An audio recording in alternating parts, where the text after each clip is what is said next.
Can you believe we started Interview Boss in 2021? Not really. It's insane. That's a lot of episodes and a lot of hours of talking. Oh my gosh, it is. And if you're scrolling through all of our episodes, you might scroll straight past something that you really, really needed. Yes, we're always getting messages from people asking us to do an episode on something, and I'm like, we already have. So we've put together playlists to help you find the episodes that are exactly what you need, suited to your situation. They're all categorized. If you're applying for jobs, we have episodes about resumes, cover letters, job ads. If you've been offered your dream job, we have episodes on resigning, exit interviews, and how to impress at your new company. And we even have a very special playlist that's very popular for if you have an interview coming up immediately and you need just our most recommended hard-hitting episodes between now and then. For all our last-minute listeners.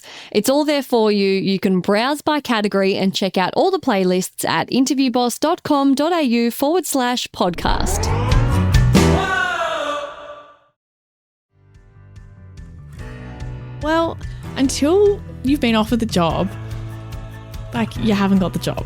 You know what I mean? Yeah. Like, it's so hard. It's a good sign. It's absolutely a good sign. Getting to the next stage of anything is always a good sign. Hey everyone, and welcome back to Interview Boss. My name's Emma, and I'm a radio journalist who's teamed up with my sister to give you advice, inspiration, and support when you're looking for a new job. Sarah is a HR and recruitment professional, and together we're excited to give you guys all the tips, tricks, and behind-the-scenes knowledge to help you in your career. Hey, Em, and welcome back, everyone. Em, who are we giving a big fat Interview Boss shoot your shot shout out to this week? This week it goes to Kevin. He says, hey, I just wanted to drop you guys a message and thank you so much for your help in landing me my new job. First of all, you landed that job. We didn't land it for you. Nonetheless, thank you so much. I've been with my current company 17 years and really had no idea where to start to move forward, but your podcast helped me so much and I don't think I'd have landed my new job without the advice, so thank you again.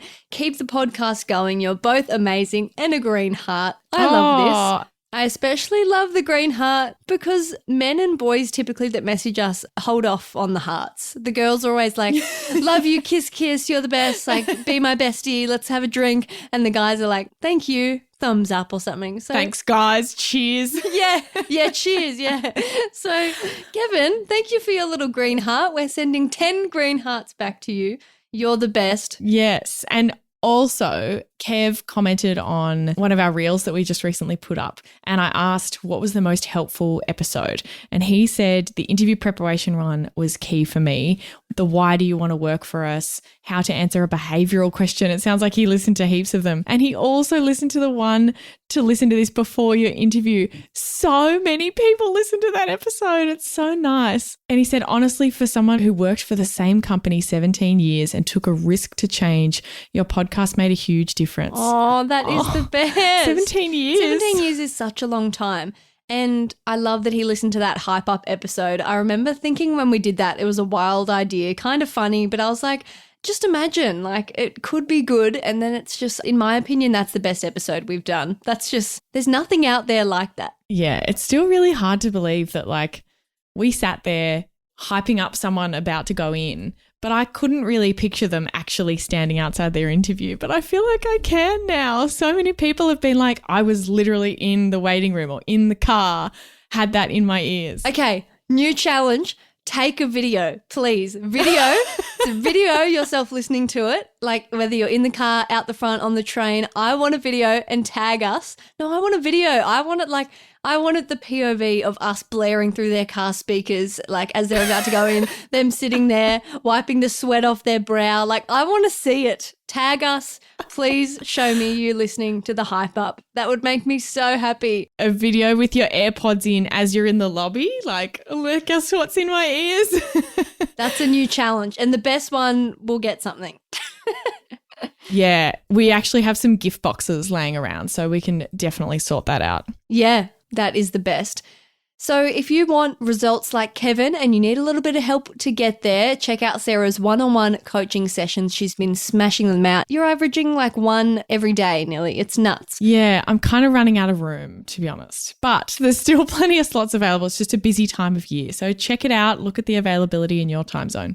And if there's none, send her a message. She'll do her best to be flexible, work something out. And of course, if you liked one of our episodes, used a tip we sent you, or want to request an episode specifically on your situation, slide into our DMs. And when we see it, we will do an episode on it. Yes. And I'm pretty sure that this suggestion came from a listener as well, actually. That's most of our episodes, honestly.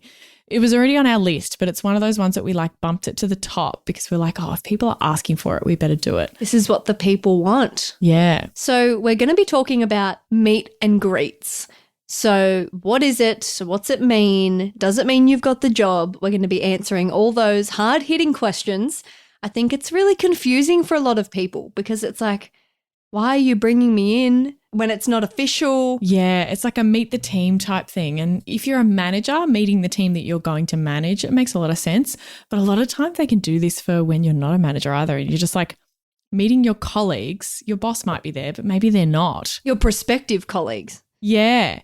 And you're like, what? Like, are they going to ask me interview questions or is it a chat? What's going on? And people sometimes just have no idea how to prepare. And this is a little bit unlike a second interview where I was like, second interviews are the exact same. This one is actually a little bit different because you've got so many other people there. Excellent. So why do people have meet and greets? I like giving this background stuff because I think this is a part that I can add value on, like, why would we do this? Why are you doing this to me? Yeah, we're not doing this just to put you through pain. Yeah, well, I don't know, maybe they are. I don't love this strategy. I wouldn't do it regularly or as a regular part of a business. A lot of like small startups, I feel, do this kind of a thing and they have like a 6-round interview thing and one of them is meeting everyone. They're not my favorite, but they do have a place and I might suggest one in a particular situation. So why would we do a meet and greet, Em? Take it away. To have the team be involved in the decision-making process, especially if they're going to be working closely with you, it's important. To get the team on board so it just, is a collaborative decision. Sometimes you might even be worried that the team isn't going to like the person you've picked. Like getting them involved in the process increases the chances that they will like the person because they've had a choice between two people or they met the person before they started or they just know what they're getting into. Because you can imagine if you're having a new colleague or a new boss start and you don't meet that person until their first day, it's a big unknown for the team. And so it can help to kind of get them involved. And it can go horribly wrong. I've definitely experienced that. What do you mean? Well, they hire someone and I don't like them and it's terrible and it ruins your work life. Yeah, but at least if you knew that they were going to be terrible, you're like, oh, I can at least prepare. Yeah, it was a shock. I've been on the other side of this where I've been the team member meeting my new boss and they've brought them in for a meet and greet, either informally after they had the job but before they started, or it was like an actual interview stage where we kind of asked questions and we knew this person was the wrong fit, but at least we were prepared. And we were able to be like, okay, everyone brace yourselves. It's their first day today. Another reason they might bring them in for a meet and greet is to understand the culture fit, get a vibe, see how you slot in, see if your personality gels as well, because you do spend more time with your work colleagues than anybody else. And there might be someone in the team, where they're like, there's one person who doesn't get along with many people or something, but they're really good at their job and they want to keep them happy. Maybe they're worried about, will you create a bond with that person? And if you do, that's like 10 gold stars. So there might be some red flags like that. Maybe they're hiring for a particular type of team and they want to make sure that you're going to gel with that. I think I've mentioned this before, but I once in an interview was told, hey, the team that like works really closely with us, they hug every morning when they come to work. No, that is so weird. And they all do tarot cards on a daily basis around the office. And okay, I like that. Yeah, like totally lovely, honestly. Like nothing red flaggy at all. It was just like, they hug every morning. Wow. If you're not going to be okay with that, which a lot of people wouldn't be, then we're going to need to know because that's just how it is. I have so many friends that are like, no hugs, please, like stay away. Yeah, well, to be fair, I wasn't involved in the hugging, but they were just like, I respectfully stood back. Yeah, I'm not a hugger either. But it was just like, oh, are you okay with that? Like that, this is what the kind of team you're coming into. So imagine if they had some particular thing about the team, like maybe they all have a really strong sense of humor and there's a lot of joking and stuff, and they want to make sure that you're going to be able to slot in and be lighthearted and have that side of you as well. In that case then, if you are coming in for a meet and greet and they're cracking jokes, like, should you make some back? Absolutely. And you should laugh at their jokes too. Okay, great. We used to tell people, because I worked for a company that had a really big sense of humor, and the company didn't take itself too seriously as a whole, really. And particularly our team was like, it's how we got through chaotic times, is making jokes and things. And we used to ask people in the interview, tell me a joke. I like that. Yeah. And some people really struggled. We had a few people who like actually couldn't think of anything, and they just were like paralyzed to the point of just their mind was blank and they couldn't even think of a knock joke. I feel so bad for them because it wouldn't be because they're not funny. It's because they're thrown. They prepped for interview questions, not for freaking jokes. I know. To be fair, it was part of the company values. So if they read the values, they would have seen, oh, they might ask me a joke. We had one person who was reading through the values and their partner was like overhearing their prep or whatever and said, oh, if that's one of the values, you should prepare a joke. She's like, no, don't be ridiculous. They're not going to ask me to tell a joke. And then we asked her the question. She's like, you're not going to believe this, but my partner said I should prepare a joke and I didn't listen. Oh my God. But that was kind of a funny joke. So we counted that. Great. So it's also more common to have a meet and greet in management type roles because obviously it's important for you to know who you're potentially going to be managing or being managed by. So that's sort of the context on why these happen. Now, does it mean you got the job? It could, but I love when people ask like, oh, is it good? Is it a good sign? Does it mean I got the job? And blah, blah, blah. Well, until you've been offered the job, like you haven't got the job. You know what I mean? Yeah. Like it's so hard. It's a good sign. It's absolutely a good sign. Getting to the next stage of anything is always a good sign, but just don't try and read too much into planning ahead. Just take each step as it comes. There could be someone up against you. Imagine that. You drag the whole team in to meet two different people. That's a lot of people whose time you're wasting. One of them isn't going to get the job, right? But in a lot of cases, you are actually the last person and it's a bit of an informal step before the job offer comes. So kind of like a reference check, I guess. Sometimes you'd be up against someone, but typically it's something you do for just your top candidate. Now, they could ask you some questions, but it also could just be a chat and, hey, this is John. And hey, this is Sarah. And yeah, what do you guys all do? And what do we do? Stand around and let you have a bit of a chat, banter. Yeah. And how do you like your coffee? And I don't know, whatever, like small talk, like who's your favorite football team or something like that you might be chatting about. Where did you grow up? Or it could be really informal, or they could actually ask you interview questions and they might have given the team your resume as well for them to have some questions about your background. I've seen both happen. So I think you need to be prepared for both. Most likely it's probably somewhere in the middle. And they also could be buying some time if they're not really sure yet if you've got it or if they're held up by HR or something, but they want to not make you think that, you know, they've forgotten about you. Oh, come in for a meet and greet before we can tell you we've got the job. Yes, Emma, you just nailed it. It's like if there's some kind of hold up and you absolutely want to offer the person the job, but like you can't for whatever reason because like you can't get their offer approved or you're still waiting on something or whatever. Sometimes I add another step just to keep them involved. Keep them happy. Yeah, and just like so that it's not like a whole week since you last heard from us. We're like, oh, well, you know, while we're waiting for XYZ or while we're getting in touch with your references, let's just bring you in to meet the team. And yeah, so it could be buying some time. That doesn't mean it's a bad thing buying some time, but they may not have planned to do this step is all I'm saying. They could have thrown it in there to be like, how do we keep this person engaged because our CEO's gone away and he's the only one that can approve an offer, for example. I've literally done that before. So to sum it up, it's definitely a good sign being asked for a meet and greet. Doesn't always mean you've got the job. Don't jump the gun. If you're going to get offered the job, they'll tell you in due time, but overall a good sign. So what to do if you find out you have been asked for a meet and greet? Firstly, find out as much as you can about the session. Are you up against anyone else still? Who will be there? Is it an interview or a chat? And by finding out this, do you mean literally asking all of those questions? Yes. Yes. So many people are like, oh, they didn't say. Okay, you officially have my permission to ask.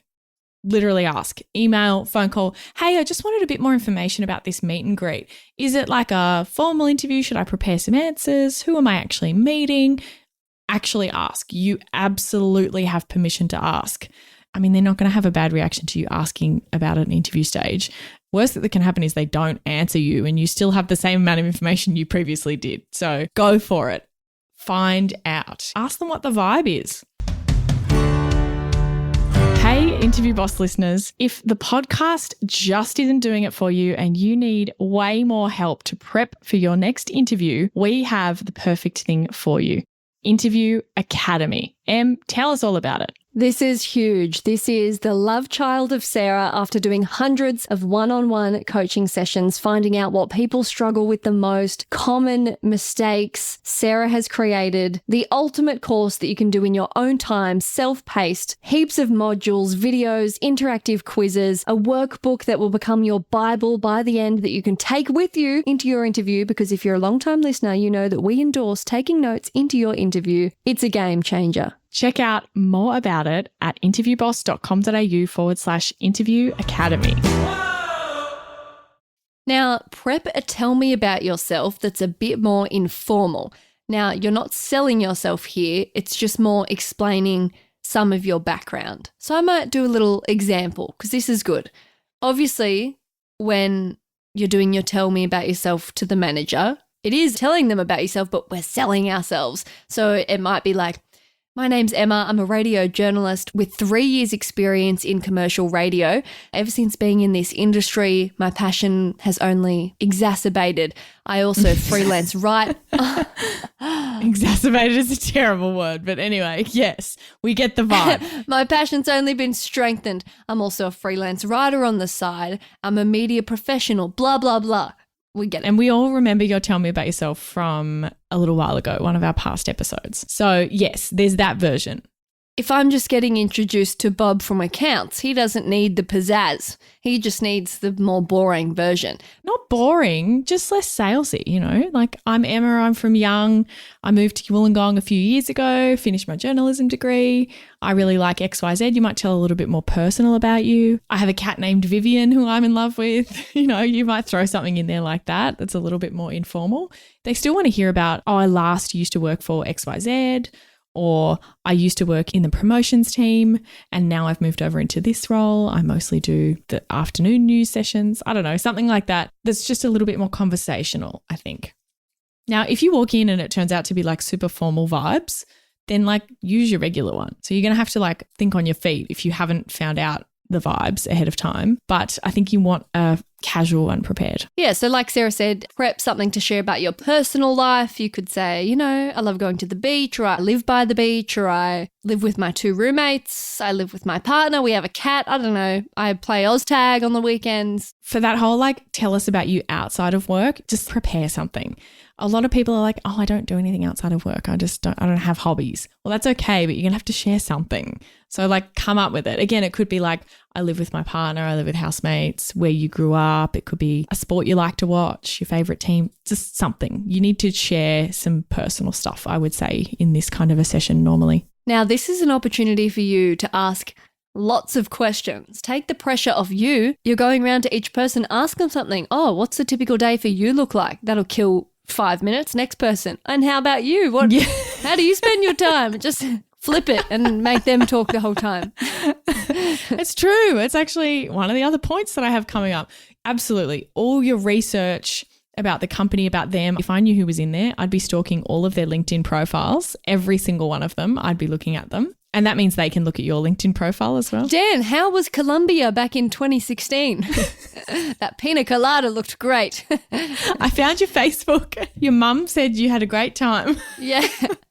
How's little Livy doing? She's growing up now. Or like that woman on TikTok who finds people's birthdays. Yeah. Oh my God, imagine if you came in and were like, happy birthday for last week. Oh my God. No, have you seen on TikTok?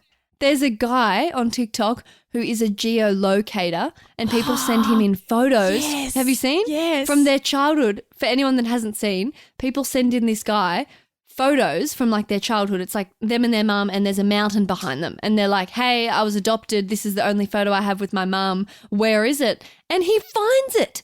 And the globe zooms out and it shows you the latitude and longitude. And then he matches up the picture with the real monument. It's just, we'll have to find out what his username is. This is such a sidetrack, but it's such niche content. I know. Yeah, go and watch it. I love the strange corners of the internet. It's just so great. Or like how they bring up a picture of like grass, and based on the shadows and the type of grass, they're able to work out that it's somewhere in sub-Saharan Africa. Really? And you're like, what? I've never known their tactics, how they do it, but I don't want to know. I appreciate it, but that's all I need to do. Yeah. Anyway, so we're not going to stalk potential co-workers' old childhood photos and find the location. No, but we can look at them on LinkedIn. Yes, that's acceptable. And think of something to say as small talk. This helps for the awkward or shy people, you know. I don't know. Do you have a very far commute? Do you live nearby? This is something that I heard through Matthew Hussey. If anyone follows him, if you know, you know. He talked about having charisma and how a lot of people think that that's just something that you're naturally born with. But he is like, nah, this is something that you manufacture. He was going on a radio show and being interviewed. He's like a dating coach is what he's most known for. He was going on a radio show and as he got in, they said something and it went back and forth, and he ended up saying, oh, actually, speaking of that, I was on this plane, and he told this really interesting story that had the whole studio in laughing, and they were just loving this story. And it sounded like he just off the cuff was like, oh, speaking of that, what happened earlier? But he prepared that story. He thought about it on the plane. He wrote it down. He thought, how do I say this in the funniest way possible? And found a way to make that story fit into the conversation at the beginning. Now, you don't have to be that creative, but I have used this before, I guarantee. When I was interviewing for that company that I mentioned earlier that had the sense of humor, I kind of could tell that from the outside. And when I was walking in, I was still living in Canberra at the time, but I wanted to move to Sydney. And I felt like probably they would say something about, oh, you're moving to Sydney, something like that. And I thought, I can make a joke about that. And I was like, I'm going to say, oh, I was actually thinking of commuting. For anyone that doesn't know, it's 3 hours. You wouldn't commute. And they did on the way in, and they said, oh, are you moving to Sydney? And I was like, no, I was thinking about commuting. And then I deadpanned it and then laughed. And they laughed, and it got off to such a good start. But that wasn't off the cuff. I planned that joke. So this is your sign to think about something to say as small talk. Like, oh, it was great weather the other day. I actually went down to the beach, and, you know, it was so nice to have summer coming close again. Just think about something from the past couple of weeks. This makes me wonder, there's a guy at work who is like this, and I'm like, is he onto this? Like, I am pretty good at small talk, I think, but there are times when there's no more things to say, and I sometimes am just like, and like I sort of leave awkwardly and walk away. But this guy could keep going for hours. He just always has something to say, to the point that I'm like, are you just doing it because you feel like you have to keep talking to me? Like, you can stop, it's all good. And I'm like, does he practice? Is he not naturally chatty? Use this in your life. When I'm like really on top of this, I like to always have my go-to thing that I say. How's life going at the moment, Sarah? Or what's new for you? Oh yeah, blah, blah, blah. Oh yeah, I saw a really good play the other day.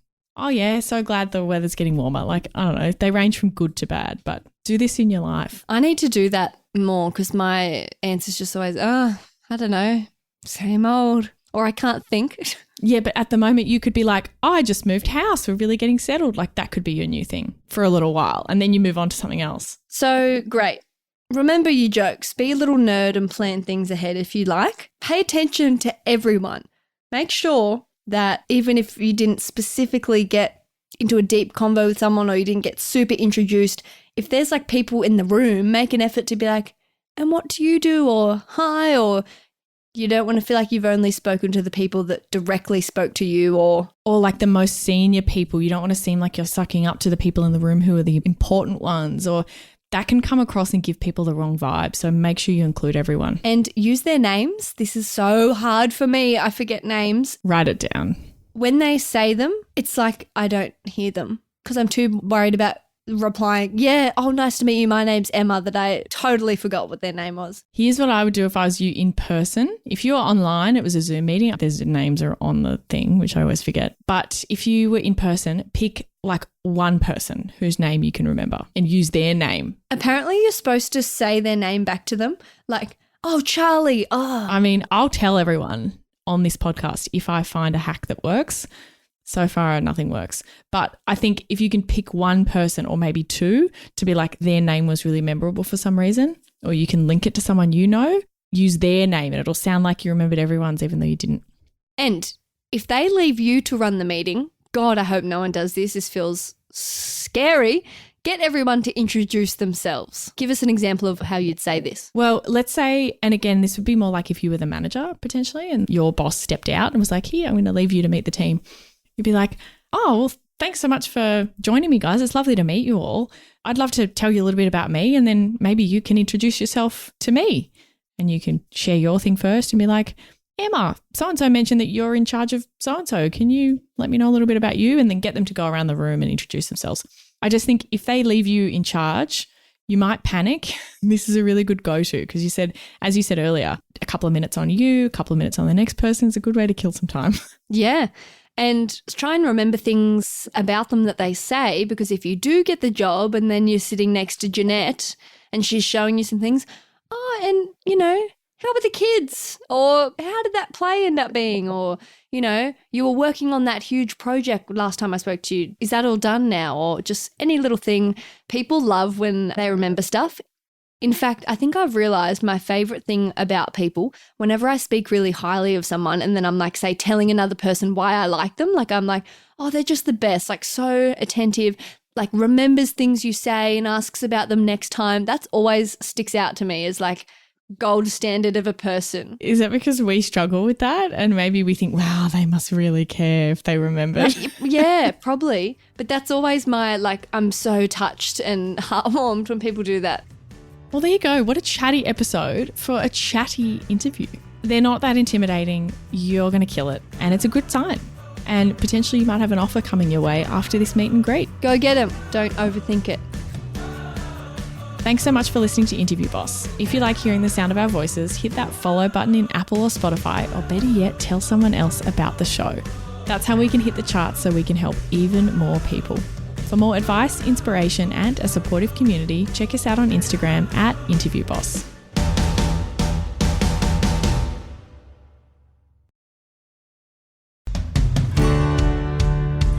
We've been your job search besties and helped you in some way. There's a cool way you can support the show. Shout us a virtual coffee. We get a huge kick out of reading all of your success stories. Head to buymeacoffee.com/interviewboss and shout us a cuppa. If you keep us caffeinated, we can keep the content coming.